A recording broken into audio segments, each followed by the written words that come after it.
피루스의 승리라고 하는 말이 있습니다. 주전 3세기경에 그리스 북부 에피로스를 다스렸던 피루스라고 하는 왕이 있었습니다. 제2의 알렉산더가 되고 싶었던 피루스 왕은 주전 279년에 2만 5천여 명의 군인과 20마리의 코끼리를 이끌고 로마를 침공하게 됩니다. 그리고 헤라클레이와 아스클룸에서 격렬한 전투 끝에 승리를 거둡니다. 두 번의 전투에서 승리를 거두었지만 그 전투에서 코끼리도 모두 죽고 군인들도 4분의 3이나 죽고 말았습니다. 남은 것이라곤 얼마 되지 않는 상처투성이인 군인들과 지칠 대로 지쳐버린 무기력한 군인들 뿐이었습니다. 그렇게 전쟁에서 승리를 거두었지만 남은 것이 없는 자신의 모습을 보고 피루스 왕은 이렇게 한탄했다고 합니다. 이런 전투에서 한 번만 더 승리를 거두었다가는 우리가 망하고 말 것이다. 여기에서 피루스의 승리라는 말이 나왔습니다. 전투에서 승리를 거두기는 했지만 패배나 다름이 없는 승리를 피루스의 승리다라고 말합니다. 성도 여러분, 혹시 우리도 인생에서 피루스의 승리를 바라보며 살고 있는 것은 아닌지 모릅니다. 우리가 인생의 목표를 세상적이고 물질적인 것에 둔다면 혹여 목표를 이루었다 하더라도 얼마 지나지 않아 깊은 절망에 빠지게 될 것입니다. 미국의 사회심리학자 에릭 프롬이 이런 말을 했습니다. 소유의 행복이 있는 것이 아니라 행복은 존재에 있다. 사실 너무 많이 들은 말이죠. 지난주 말씀을 시작하면서도 나누었던 부분입니다. 우리는 그것을 잘 알면서도 우리의 삶에서는 내가 어떤 사람이 되어야 할까 보다는 무엇을 얻을 수 있을까? 더 많이 가지기 위해서는 어떻게 해야 할까를 고민하며 살아갑니다. 그것이 다 허탄한 것임을 깨닫기 전까지 말입니다. 만약 누군가 성도님들에게 당신의 평생 소원은 무엇입니까? 라고 묻는다면 뭐라고 대답하시겠습니까? 아니, 내 평생의 소원은 무엇인가 생각해 보셨습니까? 이 땅에서 언젠가 이루어지면 그것으로 끝나는 일시적인 소원 말고 내 평생 내 마음에 간직하며 이루기 위해 기도하고 있는 그런 소원 말입니다. 우리가 좋아하는 찬송 가운데 내 평생 소원 이것뿐 주의 일 하다가 이 세상 이별하는 날 주 앞에 가리라 라는 찬송이 있습니다. 그 찬송을 부르면서 그 찬송의 가사를 정말 우리의 마음의 고백과 기도로서 부르고 있습니까? 만약 아굴이라는 사람에게 당신의 평생 소원은 무엇입니까? 라고 묻는다면 그는 주저하지 않고 이렇게 대답할 것입니다. 네, 제 평생의 소원은 헛된 것을 추구하지 않고 거짓말을 하지 않는 것이며 평생 여호와 하나님을 사랑하며 사는 것입니다. 그래서 그는 평생 이렇게 기도하며 살았습니다. 헛된 것과 거짓말을 내게서 멀리 하옵시며 나를 가난하게도 마옵시고 부하게도 마옵시고 오직 필요한 양식으로 나를 먹이소서. 혹 내가 배불러서 하나님을 모른다 여호와가 누구냐 할까 하오며 혹 내가 가난하여 도둑질하고 내 하나님의 이름을 욕되게 할까 두려워함이니이다. 아굴이 누구인지는 잘 알려져 있진 않습니다.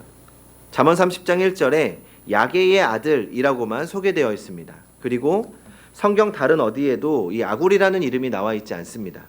그의 아버지로 소개되어 있는 야게도 마찬가지입니다. 잠언 30장 1절에서 아굴의 아버지라고 소개된 것 외에는 성경 어디에도 기록이 없습니다. 이 말은 아굴이나 그의 아버지 야게나 모두 평범한 사람들이라는 겁니다. 그러나 30장 아굴이 쓴 글을 보면 그는 분명 지혜로운 사람이었음은 틀림없습니다. 그 글이 잠언에 수록될 정도로 우리에게 많은 교훈을 줍니다. 그 가운데 하나가 그의 평생의 소원인 그의 기도입니다. 오늘 본문이죠. 아굴은 먼저 이렇게 기도합니다. 7절을 같이 보겠습니다. 시작.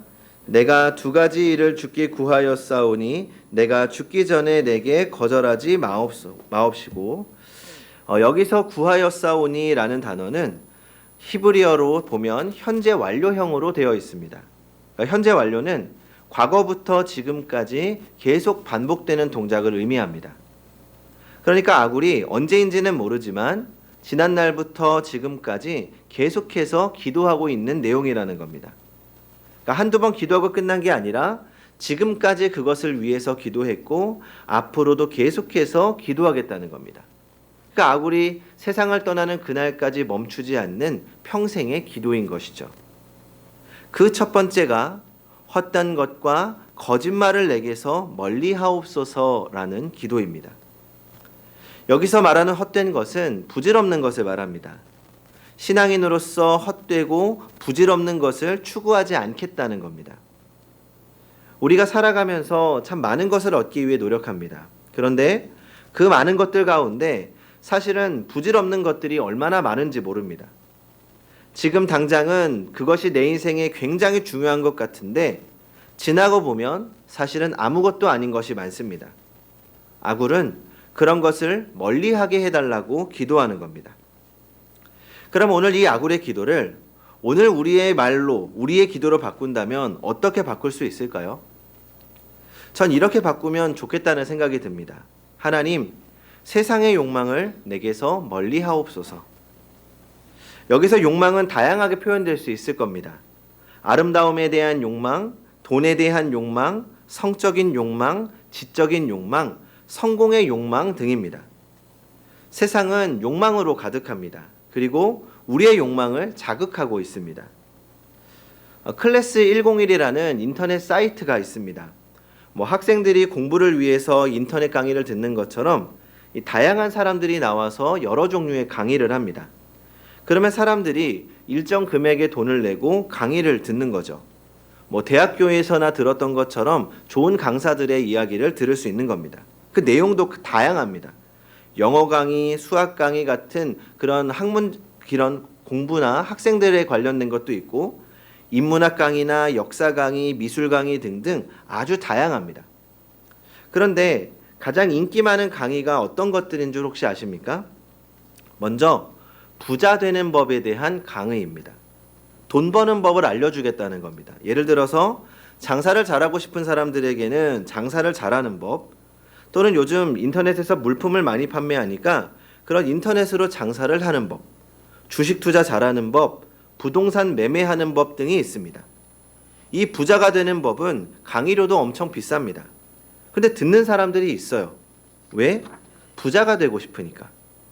또 미용에 대한 강의도 인기가 많습니다. 화장 잘하는 법, 옷 잘 입는 법, 이런 거 보면 화장 전후를 동일인물이라고 할 수 없을 정도로 굉장히 뛰어난 화장 기술이 많더라고요. 이런 것도 인기가 많습니다. 왜요? 예뻐지고 싶고 멋있어지고 싶으니까. 제가 목록들을 보면서 이런 것들도 사람들이 많이 듣네 라고 하고 놀랐던 강의가 이성에게 매력적으로 보이는 법이라는 강의입니다. 이것도 굉장히 인기가 많더라고요. 왜요? 인기 있고 싶고 또 좋아하는 사람 만나고 싶은 겁니다. 제가 인기 있는 몇 강의를 예로 들었지만 우리 안에는 그런 여러 가지 욕망들이 있고 또 채우고 싶어 합니다. 세상은 우리의 그런 욕망을 끊임없이 자극합니다. 이 욕망 자극의 끝판왕이 뭘까요? 광고죠. 부자가 되고 싶은 욕망, 예뻐지고 싶은 욕망, 성적인 욕망 등등. 그리고 우리는 그런 욕망의 시대 속에서 우리도 모르게 욕망을 따라 살아가고 있는 겁니다. 그런데 오늘 본문에서 나오는 아굴은 그런 세태를 따라가지 않게 해달라고 기도하고 있습니다. 아무리 많이 가져도 내 마음과 영혼을 채울 수 없는 헛된 것, 잠깐 만족하더라도 영원히 채울 수 없는 그 헛된 것을 추구하지 않게 해달라고 기도합니다. 이 기도가 오늘 우리의 기도가 되기를 소망합니다. 욕망을 구하는 기도가 아니라 욕망을 멀리하고 하나님과의 관계를 먼저 사모하는 기도를 할 수 있기를 바랍니다. 두 번째로 아굴은 아울러 거짓말을 내게서 멀리 해달라고 기도합니다. 거짓말을 멀리하게 해달라는 말은 정직하고 진실한 삶을 사람이 되게 해달라는 뜻입니다. 이 기도는 우리가 평생 해야 할 기도 가운데 하나입니다. 성도님들은 평소에 얼마나 거짓말을 하며 살고 계십니까? 좀 오래된 자료입니다만 이런 결과가 있습니다. 미국 캘리포니아 대학에서 사람이 하루에 몇 번이나 거짓말을 하는지 조사를 했다고 합니다. 그러니까 소형 마이크를 달고 그 사람이 하는 말을 일일이 다 체크했는데 조사 결과 일반적으로 사람이 하루에 200번 정도의 거짓말을 하며 산다고 합니다. 4분에 1번씩 거짓말을 한다는 겁니다. 물론 그 200번이라는 것이 아주 사소한 거짓말들, 습관적으로 하는 것들, 네가 속이려고 하는 게 아니라 과장하거나 축소하는 것, 얼버무리는 것, 이런 것까지 다 포함이 되어 있지만 그 중에는 심각한 거짓말도 포함되어 있다고 합니다. 요즘은 또 어떤 거짓말이 많은지 제가 한번 인터넷에 거짓말이라고 한번 쳐봤습니다. 그랬더니 일주일 사이에 거짓말에 대한 기사가 쏟아졌습니다.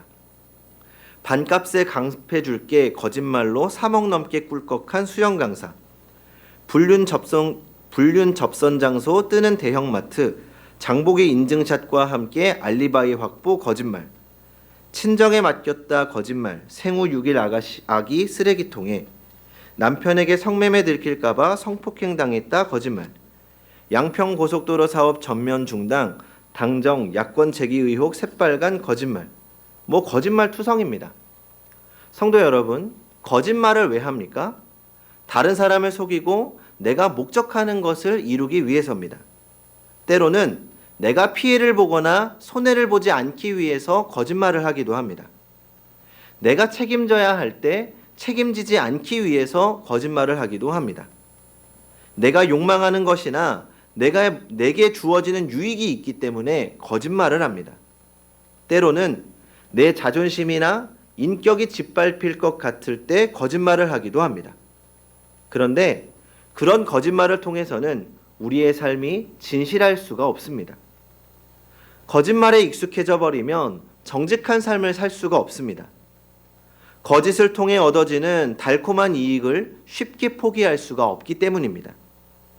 거짓을 통해서 얻어지는 유익에 쾌감이 있을지는 모르지만 그 쾌감은 결코 오래가지 않습니다. 오히려 거짓말 뒤에는 반드시 후유증이 생기기 마련이고 거짓말을 한 만큼 우리의 삶에는 큰 대가를 치루어야 합니다.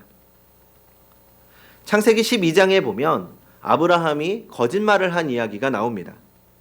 하란에 머물고 있던 아브라함이 하나님의 부르심을 따라 가나안 땅으로 이사를 옵니다.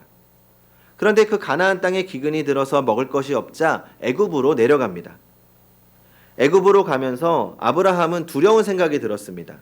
그 자신의 아내 사라가 너무 예뻐서 이 사람들이 사라를 뺏어가기 위해 자기를 죽이지 않을까 하는 두려움입니다. 그래서 이 아내 사라와 우리는 부부 사이가 아니라 온누이 사이라고 하자라고 약속합니다. 이 아브라함과 사라가 애굽에 갔을 때 실제로 사라를 보고 사람들이 감탄합니다. 사라에 대한 소문이 왕궁까지 들리자 이 애굽 왕 바로가 사라를 왕궁으로 불러서 자기의 아내 왕비로 삼게 됩니다. 그 대가로 바로 왕은 아브라함에게 양과 소 등 많은 재산을 줍니다. 그런데 그 일로 인해서 애굽에 큰 재앙이 내리게 되고 뒤늦게 사라가 아브라함의 아내라는 것을 알게 된 바로는 아브라함을 꾸짖고 사라를 아브라함에게 되돌려줍니다. 자, 이 이야기를 보겠습니다. 아브라함은 자신이 살기 위해서 아내를 누이라고 거짓말했습니다. 그런데 그 결과 재앙이 임했습니다. 단, 누구에게 재앙이 임했습니까? 거짓말을 한 아브라함에게 재앙이 임한 것이 아닙니다. 바로 왕에게 임한 겁니다. 오히려 아브라함은 거짓말해서 양과 소 등의 많은 재산을 얻게 됩니다. 사실 바로 왕이 잘못한 건 없죠. 오히려 예쁜 아내 얻게 해주었다고 아브라함에게 큰 상급까지 주었습니다. 그런데 바로 왕이 재앙을 당해야 했습니다. 성도 여러분, 우리는 세상을 살 때 정직하게 살아야 합니다. 거짓말을 멀리해야 합니다.